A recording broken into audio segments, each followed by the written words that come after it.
And of course uko poa kabisa, karibu sana ndani ya jumba la sinema. Bwana, kazi yetu sisi kukuchambulia habari na story trending entertainment zote unazipata hapa ndani ya jumba la sinema. JSP that is my name.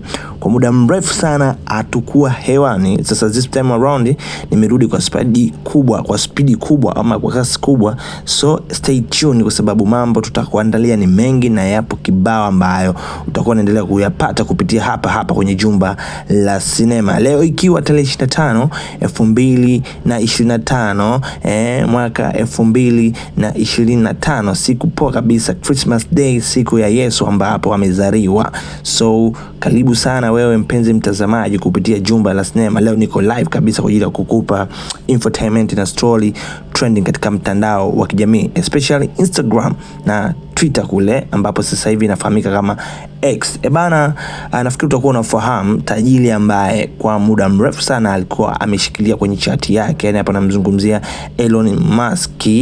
Huyu ni tajiri nambari 1 duniani kwa muda mrefu sana, lakini this time around ameenda ku break up the internet na kuvunja rekodi ya kidunia kabisa.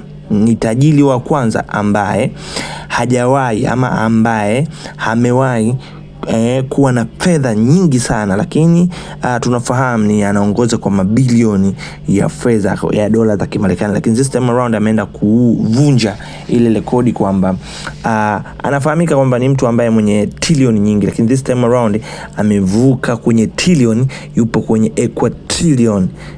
Tunafahamu pesa zina viwango mbalimbali.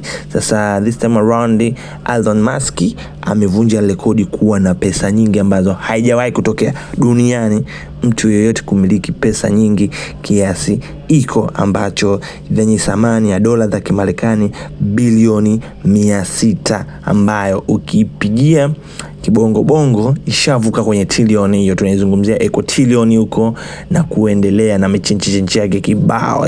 Bana, hii ni rekodi ambayo haijawahi kutokea duniani tangia watu wote wameanza kumiliki pesa, lakini huyu Elon Musk amekuja kuvunja hii rekodi na amekuwa tajiri nambari 1 kwa muda mrefu sana.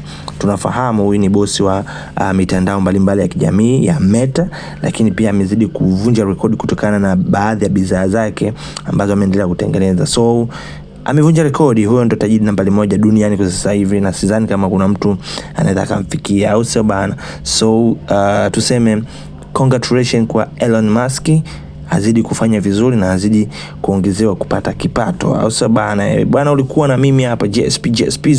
Karibu sana kwenye jumba la sinema, endelea kunifuatilia. Bye bye.